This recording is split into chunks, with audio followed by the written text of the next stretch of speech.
on the Original Sports Podcast.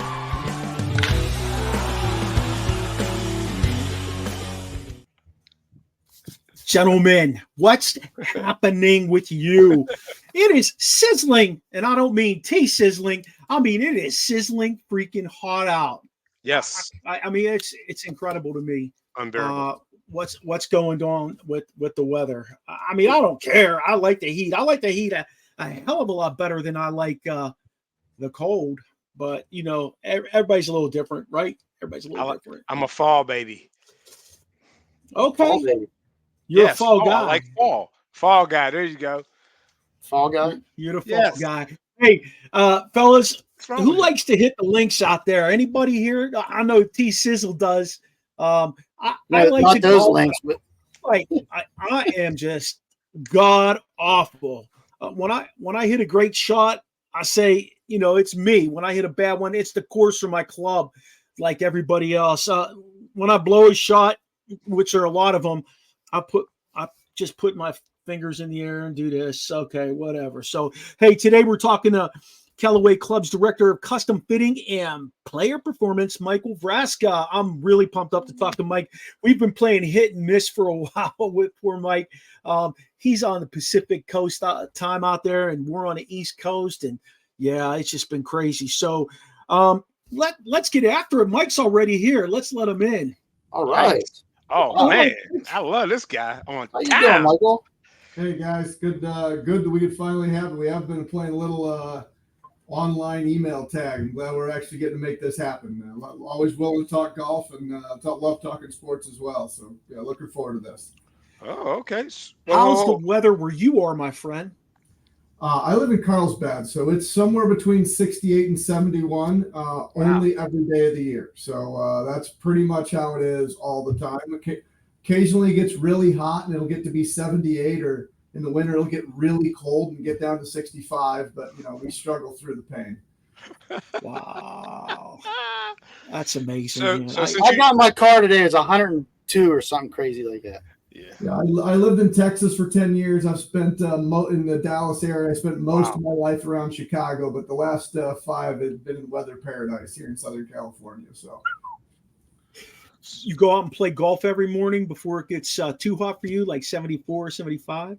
I love golf. Obviously, it's been a big part of my life. It's paid for my kids' college and houses and cars and all that stuff. It's literally my job. But I am a weekend warrior. I play pretty much every Saturday, and I mean that. I play every Saturday. I'll play a little on vacation. So I'm a 50 to 60 round a year guy. One day when I retire, I'd like to make it 3,000 rounds a year, but we got to work a few more years to be able to. Hey, I'm a 50 to 60 round guy too, and I only went out like 5 times last year. That's what I shoot. So let me ask you a question, because you said you like to talk. You do like to talk sports, not just golf. And you said you mentioned you're in Chicago and Texas. Who's your favorite team football wise? I love pro sports except for college. I mean, except for football. I mean, I love the Bears, but I mean, I won't necessarily turn on a Jags Cowboys game. Right.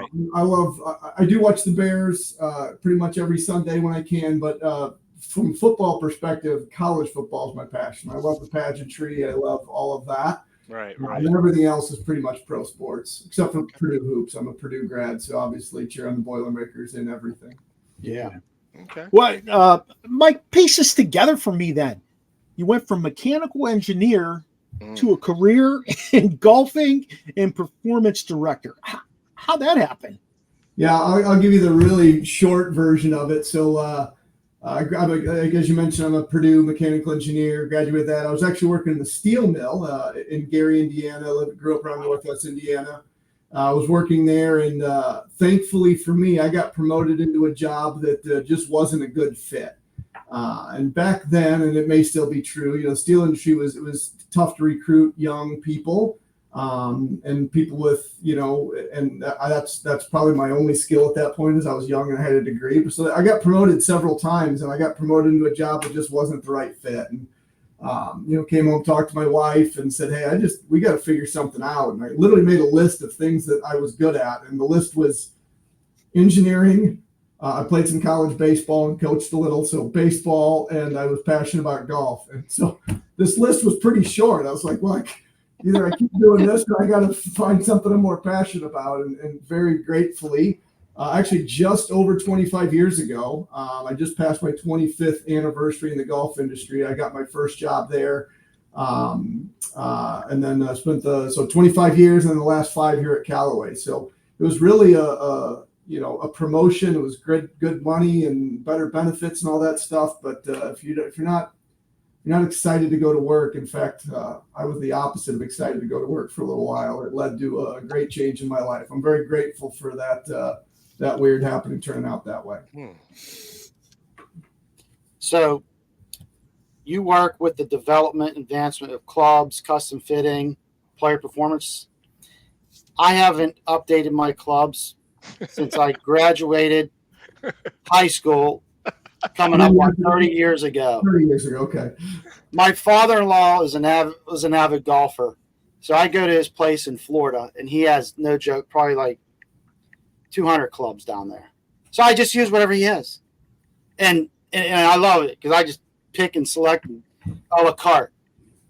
However, what are some advancements, new enhancements, the overall golf experience for players? Yeah, so I spent the first 18 years of my career in club design and golf ball design. So I've got a lot of background in that. Again, the last 5 have really been focused on this custom fitting and player performance. So, the technology has advanced tremendously. I look at, the way we designed clubs 25 years ago when I got in the space. We had really smart people. We do our best to test things. We go put it in the CAD and we make a sample of it. And, 3 to 6 months later, we'd get that sample back and then we'd test it and find out if it was good or not.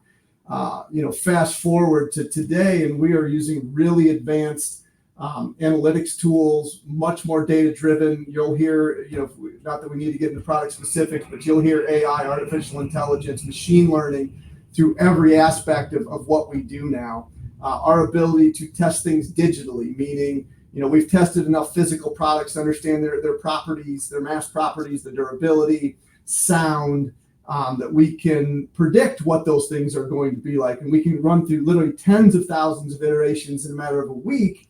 So when we get those and then we can prototype significantly faster. What used to take, 90 days at best and sometimes 6 months, we can knock out in 30 days.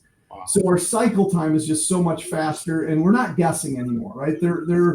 We do get surprised every once in a while, but those surprises are much fewer and far between. We're able to look at finer details in products, internal weighting, things that affect vibrations and sound and minuscule performance way faster than we've ever been able to do. So, if you haven't updated clubs in 30 years, I really like your chances to be an advancement. But in all seriousness, we preach to go get fit for the clubs that are right for you, but bring your current clubs, and test them side by side, and you'll find out how much better they are, right? They were graphite. So I was like, I got graphite shafts. I thought that sounded really good, right? So maybe I do need to get updated. That was really good and could still be really good, right? But put it to the test. Yeah, you're right. Hey, who are some of the notable professional golfers that are using Callaway clubs these days? And do you think that the usage of the clubs helps their performance? Yeah, absolutely. We've got a huge list on our website. I'm going from memory here, but Yuka Sasso just won, the U.S. Women's Open. Akshay Bhatia has been on fire, the young lefty we have. Sam Burns, Xander Schauffele just won his first major, got that done. Rose Zhang has been, really taking the LPGA by storm. Ronnie Yin has won a couple majors on the LPGA Tour. We've got so many up-and-comers on the DP World Tour. And our Callaway Next program, it's close to 100, and I'm going to fail that test if you have to ask me to name 100. But yeah, we work with them. We help them analyze data. We help work with their teams. So many of them have a physio and obviously a coach and maybe a putting coach. And we work with them, with our tour team, to get products that will make their games better and very unique. Tour players, because they are so precise, they're better than everyone who's on this call now and listening to this call. Can do things with a golf ball that is sometimes tough to believe unless you're standing there watching it from a repeatability, from a consistency standpoint. So, when we work with them, we're trying to shave off literally fractions of a stroke, right? Their average might be 69.4. We're trying to get him down to 69.35. When somebody like T Sizzle there, when we go to fit him, if his clubs are 30 years old, we might literally be, and I'm not exaggerating, we might be able to shave 5 or 6 shots off of his game. We can't do that for a tour player. They're too good. They're already fit, right? So we're looking for those edge cases that we can help them both from a data, decision-making, and product to really get them dialed in. 5 or 6 shots. I don't do that until after I'm done playing. I can't help you with that. I'm more of the during guy. Oh, okay. Those kinds of shots. Got you, Michael. Oh, he's something else, Mike. I show up. You're there. We talk. I say, hey, Mike, I need a set of clubs. What's the process for you to measure me up to get me a set of clubs that's going to work for me? Well, I love the way you phrase that you show up and we talk, right? Because we view what we call the pre-fit interview, typically the part where you're getting warmed up, where you're just raking balls and getting your body loose, right? Yeah. We have some critical questions that we ask, and it can vary a little bit by skill level, by experience, what you're getting fit for. But we call that the pre-fit interview, and that's going to set the expectations for you and the fitter, right? Maybe you hit the ball a long way and, hitting it farther isn't going to help you, but, hitting 2 more fairways, hitting 2 more greens, that's what you really need. Or maybe it's somebody like, hey, you know what? I haven't missed a fairway since the Reagan administration, but I can't hit it out of my shadow, right? Let's get you some distance. What do we need to do from that? Or maybe it's a short game thing, right? So setting that up and understanding where you've been, where you want to go, and what your clubs are doing good, right? Because you're playing now, there's got to be something good in your clubs. What are they not doing? So we're going to have that pre-fit interview, and then we're going to get you on a launch monitor. We're going to have you hit shots, and we're going to look at ball speed, launch angle, spin rate, descent angle, consistency, shot dispersion. We're going to look at all different data and then, start making recommendations. Hey, try this.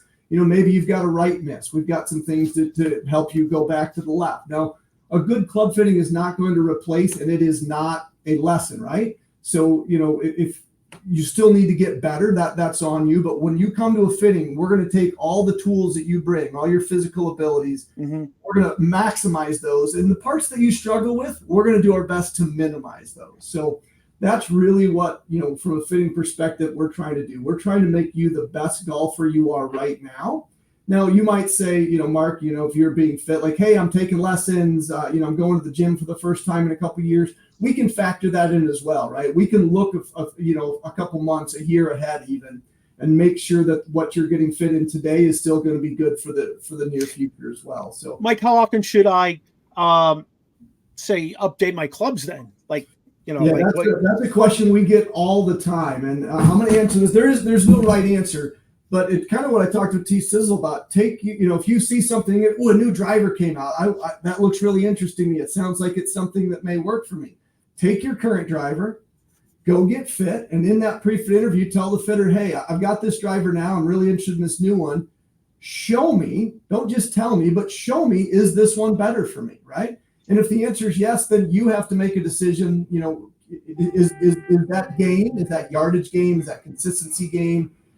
Is that worth the money that we're charging, right? If it doesn't beat it, guess what? No good fitter is going to say, buy this if it's not better. So, I always tell people, drivers change quickly. So, if you get much out of 2-3 years from a driver and a fairway wood, it's definitely time to go look. Irons, again, you can look every year. Technology continues to advance. That AI, that machine learning really is driving things.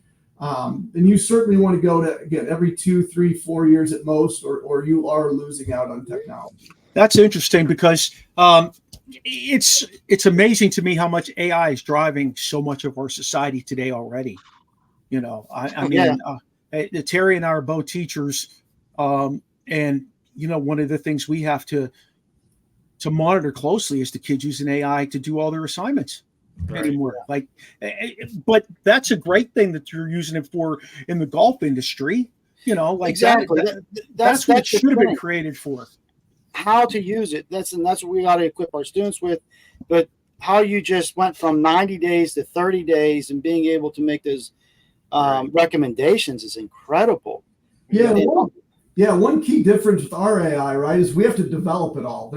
Some people, they hear me say I, and we don't have a big red button in the middle of our building that says easy on it and you press it and the golf club shoots out. So we do use the AI technology, the machine learning, but all of that input, we still have to run the right tests, right? We have to input the right data for that machine learning to factor in. We have to know what a failure mode is. We have to know and define what success is. What is a good sounding driver, right? We have to put that real world data in to that machine learning for that then to iterate literally tens of thousands, hundreds of thousands of times to walk in. So we are big fans of AI, but we're when we say we're cutting edge, we're creating our own because we have to. There is no Microsoft designing golf clubs. There is no Google designing golf clubs. That's us. Yeah. Speaking of, go ahead. I'm sorry, sis. I was going to say, speaking of those success stories, Michael, any that come to mind that, whether it's a pro or an amateur like us, that significantly improved their game? Yeah, it's funny you mention that. So I've got a good friend. He's actually a college professor, lives in Utah, a good dear friend, and has gotten really serious about golf. He's a decent player, he came down to Callaway, helped him get fit about right around 2 months ago now. And last week, and we're friends, so I get the text updates. I played this weekend. I did this. I did that. But I got a text last week, a really gracious thank you text. He has shaved 1.5 shots off of his handicap. So he's taken roughly a third of his handicap. He was a 4 to 5 handicap. And this is a guy who's, again, a good player, but he hadn't been fit before. Everything he was buying off the shelf, or maybe hit his buddy's driver for 2 holes, and then he'd go buy that. But to get fit and to really set up his whole bag and understand, he used to have 2 clubs that went the same distance. They were really the same thing, and they weren't doing him a whole lot of good. So not only to get him to get him individually the right clubs, but to get the full 14 clubs in his bag that would maximize his performance. To understand the course he plays most often, the shots he likes to play, quite frankly, the shots he likes to avoid. So. And you also look at our tour success this year. Again, we mentioned the number of majors we've had. Again, those tour players are elite players, but without the right tools, and especially golf ball. One of the things that not enough people get fit for is their golf ball. It is the one, it's the one tool, if you will, that you use for every shot, right? You're using it off the tee, you're using it on the green, you're using it around the green. So right. Chrome Tour and Chrome Tour X success on tour this year, and getting those players fit into those balls has been outstanding. Hey, do the professional golfers often have different sets or clubs that are tailored for specific courses or playing conditions? That's a great question this week. So the answer is generally no. They generally have, you're allowed 14 clubs. They generally have 14 clubs or maybe a 15th club. But this I don't know when this is going to drop, so forgive me, but we're recording this the week of the Open Championship at Royal Troon. So this week, because the course conditions are so different with links golf, it's much firmer. The fairways are much tighter. So specifically, this is a week that you will see players switch a club or 2 or even 3 out. You'll see more driving irons, if you will, utility irons. You'll see a few less 7 and 9 woods just because they get up in the air and the wind can blow them. So, if you look at kind of the average 50 week a year, there's not a ton of change. They'll swap out wedges, but usually it's the same wedges to get fresh grooves a couple times a year. But they're much more of, hey, I'm going to get the perfect 14 clubs, or again, maybe 15th. Maybe they're swapping out a 3 iron and a 5 wood, or a 2 iron and a 5 wood. But again, this week, Open Championship specifically, you'll see more of that than ever before, and then they'll go right back to their standard set in a week or 2. They got to have some different clubs they play when they hit the British Open, though, right, Mike? Yeah, they'll look at some lower bounce again because the turf is so tight, it is so firm, it's sand based. Any of you who've been able to play, even some U.S. type link style golf course, maybe out at Bandon or down in Florida, there's some. You really have to be precise with your contact. Bounce is your friend generally, but you get on those really firm, sandy, and bounce isn't quite your friend for some of those courses. So yeah, there will be some some grind and bounce changes on wedges. And again, kind of that secondary off the tee, the driving iron, utility iron, long irons, you'll see some changes there in some players' bags as well. Hey, Mike, I know we talked a little bit about how you measure up, the person when you're getting some clubs made, measure up the athlete. Is there any data or analytics that helps support the types of clubs you guys are making, the new developments, things like that? Yeah, and we test clubs extensively. We test with robots, but we do a ton of player testing, right? And a lot of that comes out in our marketing claims. We do some other things. But really, again, I hate to keep pushing back on this. We want to see how it performs for you, and you being whoever that person is in front of us getting fit. So, you kind of have to trust us that we've done all the work, and then you have to make us prove it, right? Get in the hitting bag, get on the tee, get on the launch monitor with a qualified fitter, and you can see the numbers for yourself. Is it going farther? Is it spinning more or less, depending on what you need? Is it launching higher or lower, depending on what you need? So yeah, we do a ton of testing. It's obviously proprietary, right? I mean, that's those are our secret codes, if you will. Yeah. We test extensively. We have it's a couple blocks from headquarters called the Ely Callaway Performance Center. We do a lot of high-end fitting there. We do work with our tour players, but its main purpose is product testing. And we are testing not quite 24/7, but you might be surprised at how close we get to 24/7 during peak times. So do we got to come to Carlsbad to take these tests? What? Absolutely not. We fit all over the country now. From a test panel, we do some testing, but a majority of it's here. But yeah, we fit all over the country. We have about 600 Callaway fitters, plus we have partners: PJ Tour Superstore, Golf Galaxy, Dick's Sporting Goods, Worldwide Golf, countless club professionals that we partner with and make sure they have the right fitting tools and training to fit our clubs as well. Oh wow! Here's a kind of off balance question, Mike. If I'm hitting Callaways, do I need to hit a special ball? Do I need to pick? Let me rephrase Callaway ball. Well, yeah. Is your ball designed for the club, like Callaway balls? So the answer to that is, well, one, we do want you to play our golf ball. So I want to be clear on that. But no, if heaven forbid you play one of our competitors' brands of irons or driver, you can certainly use our golf ball and vice versa. And again, we really recommend that players get fit for their golf ball. For too many years, players have seen what's been used on tour, and they play that golf ball. Now, again, that is a good golf ball. I'm not saying it's not, but it probably isn't the right ball for you. So, ball fitting has really advanced in about the last 4 or 5 years. It was really hard to find a place to get fit for a golf ball.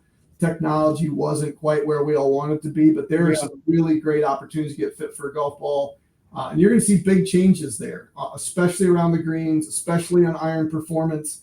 So, again, I hate to say it, but take, your next fitting, ask about the golf ball. Your fitter will be happy to have you hit a few shots, to understand your spin profile, to get your speeds right, understand the shots you want to play around the green. There's big differences on that 40-yard wedge shot. There's big differences on a 7-iron between a tour urethane ball and a 2-piece Surlyn or ionomer type golf ball. Big spin differences. So these are probably dirty words in the office. Titleist, top flight, ping, right? You don't say those words in the office. But we try to avoid those words. Yeah. What are some differences between Callaway's technology and these other competitors? Yeah, so there are certainly there's a number of good competitive products that we're always battling, right? And I think our market share speaks for itself. We've been number one in a number of categories. We're number two. We're a strong number two in golf ball. That's really changed the last couple of years, where there was a prominent number one. Everybody knows who that is. And then 2, 3, 4, and 5 would kind of get mixed up. But Callaway is a clear number two and gaining great momentum on golf balls. So again, we have theories, we have beliefs. We believe we have the largest R&D group in all of golf. We're a publicly traded company. Topgolf Callaway Brands is publicly traded, so I can't disclose too much on that. But if you want to go read our 10K, and you can find out some of those things. So one, we believe product matters. We believe that product is the key. So if we put it out there, we're putting it out there with full confidence for our R&D team, from our testing team, from our fitting team, that when you go into a hitting bay or you go onto that practice tee, that our products will perform. And we want you to test it against others. We want to make this a win. Obviously it's great if you go into Golf Galaxy and buy one of our drivers. We like that. Don't get me wrong, but we like it better when you go into their hitting bay at PGA Tour Super. Man, you got me fired up. I want to get new clubs, Michael. Say the word. I can help with that. Dang. Oh, there you go. Hey, Mike, how do you ensure that amateur golfers receive the same level of customization and performance benefits from Callaway clubs as professional players, or are they separate? Or yeah, well, I mean, I'm going to be very honest and forthright here. We have more time to work with a tour player, right? We're working with them over weeks and literally years. So, but from a macro level, we're looking at the exact same parameters. We're asking very similar questions from, a 15 handicap who walks in and Xander Schauffele. We're asking what type of shots they want to hit, what type of shots they're struggling with. We put them on our launch monitor. We're looking at those launch and spin head delivery characteristics. So, it's a little more transactional, right? Because we're going to fit you today. We're going to send you clubs, and it's up to you as a consumer to come back to us. We're working on ways to make that even more conversational as time goes on. So, again, I'm not saying you get the exact same level because we see tour players. We have guys on tour literally every week or work with them. So, yeah. But from a macro level, the technology, the products, the ability to judge performance is on par with one another. It's just really how often we get to see them. Yeah. Nice. I got one more question for you, my friend. Then you can get back to that beautiful weather you're enjoying out there. Looking ahead, golf industry, what can we expect to see in the future of Callaway clubs for custom fitting, player performance? What are some upcoming innovations you've got going on or developments that you can share? I know you probably know. Yeah, we don't need patent numbers, but just So, good timing. We just launched our Opus wedges today. We've had tremendous success. They've already got a couple tour wins. So if anyone wants to go to CallawayGolf.com, they can see our Opus and Opus Platinum wedges. And happen to coincide with them. Here's one thing I can talk about. We have a brand new wedge fitting app that's going to go with them. So go see your fitter, ask about that wedge fitting app. We have new wedge and iron fitting tools coming out where we're going to be able to dial in loft and lie like we've done a great job, but like never before. We really think it's going to be best in class. So good timing on this call. I know we played phone tag, but it actually has worked out great where I can talk about some things where even last week I wouldn't have been able to. So go check out Opus Wedges, ask about the fitting app, ask about new tools. We're going to get you dialed in. Those are beautiful. Appreciate all your time, all the information you shared, just a great wealth of new knowledge. It makes me more fired up to go get some new clubs too. My clubs are probably 7 or 8, maybe 10 years old as well. Not 30 like Siz's, but anything that can improve my swing. My son actually started playing golf a couple months ago, and I signed him up for a youth program that they have. They pay $20 and they can play all these courses where we live in Maryland for $5. So he really enjoys the sport. Yeah. Now I know something that can improve the game, but I got to get the professional's opinion here. Michael, do you believe in the mulligan? I really, if you play golf and want to take a mulligan, I have no problem with that. I mean, play golf how you want to play. Oh man, everyone, mulligan. You only get one. You need a mulligan a hole, don't you? I got a mulligan every other shot. Hey, Michael, thank you so much for your time. Really appreciate it. And you take care out there in California. Keep pumping out that great product and getting those guys fitted with Callaway clubs and get them swinging those balls so you guys rise to the top, number one. Thanks, guys. Really appreciate it. Have a great day. Nice to meet you. Thank you. Pretty interesting. Guys. Yeah, that was pretty interesting. Cool stuff, guys. Yeah. Sister's gonna get some clubs. I'm about to. I tell you what, he really. You thought I was joking. He did really turn me on to thinking about. Okay, it might. Well, probably 75% me, 25% them oldies that I got in the back of the trunk. But I got to upgrade. I got to get something new. Yeah, with Vincent. Talking about the clubs, honey. What? With Vincent getting interested in it, I never turn him away from being interested in a sport. So, I'll start swinging my clubs again, and hopefully I swing them better than I did. Before I moved to Maryland 26 years ago, I played pretty regularly back home. Like there were a bunch of different courses I would go hit, whether it was Lenape, Vandergrift, whatever. And I wasn't great, but I was, better than I am right now. That's for sure. I'll be honest with you. I've gotten hooked on disc golf recently, and man, I enjoy that. That's just so fun. It's a great workout, and I don't get frustrated with it. That's the important thing. It's all in the court, baby. Yeah, absolutely. Hey, just a shout out to our one of our fellow podcasters out there. He's got one of the best golf podcasts out there, Chris Mascaro.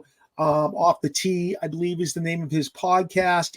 He's always in the top dogs when it comes to sports podcasts, and especially golf. He's the one who gave us Michael as a lead. He said you will thoroughly enjoy having a conversation with him, and I just want to give Chris a shout out for doing that for us. Let's go ahead and do the social media stuff. Go ahead, Sheen. Rasheen Hill Facebook, Rasheen Hill Instagram, Rasheen Hill TikTok. There's this new thing.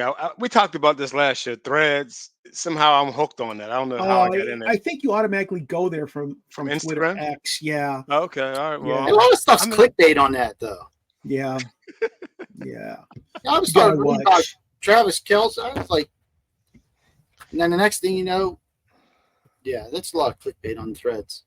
Okay. It's out there. I don't know how I get hooked up with this stuff either. I'm on Facebook, X, and Instagram. 1T Youngie. 1T Youngie. Hey, our boy Big Chops couldn't make it tonight. He's at a family reunion. He's got like 16 Uncle Juniors showing up. Junior. Hey, he told us Hutchersons. Oh, it's gonna be off the chain all week for him. He's already been to something. I know the families. Is that a week-long family reunion? Like it's Monday. I'm lost. What have they been doing? He said, I thought he was on his way back to Atlanta. He's still in the grift. Yeah. He's enjoying himself. I guess he's enjoying himself. I don't know. He's a little disappointed with going back to the hometown and seeing the way it's kind of rolled out these days. But hey, I would have gone up to be an honorary Johnson. Question: was that like a Stills place also? Because that's on the water also. Right? Oh yeah, absolutely. We had 2 foundries and 1 steel mill right on the Kiskiminitis River. Wow. And the Kiskiminitis River used to be in the Guinness Book of World Records as the fastest flowing river in the world. Wow. Yep. Forever. It was like that forever. That collapsed like when they all collapsed, like like in McKeesport. Yeah. Pretty much. Yeah. They also have a place called Numec up there, which was a nuclear plant. Oh, wow. Numec.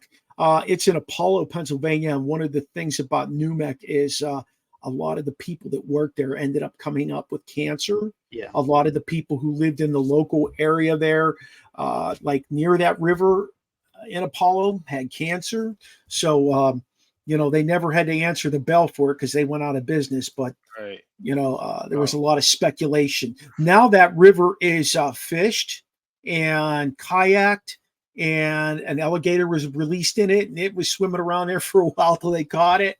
Oh, yeah. Yeah, it was pretty crazy. But you can find Michael Chops Mills at The Real Big Chops. He's on Instagram. He's on TikTok. I think he goes by his government on his government name. He always government. Don't leave that out. Yes. He goes by his government on Facebook, Michael Gregory Mills. So, hey, connect with us here on the Original Sports Podcast with Mark Maradei and the Barbershop crew by checking out our Facebook pages, our Twitter, our Snapchat. All of those are OSP with M&M. Check out our website, podpage.com, Original Sports Podcast with Mark Maradei. And you can also find us on Instagram, TikTok, and YouTube.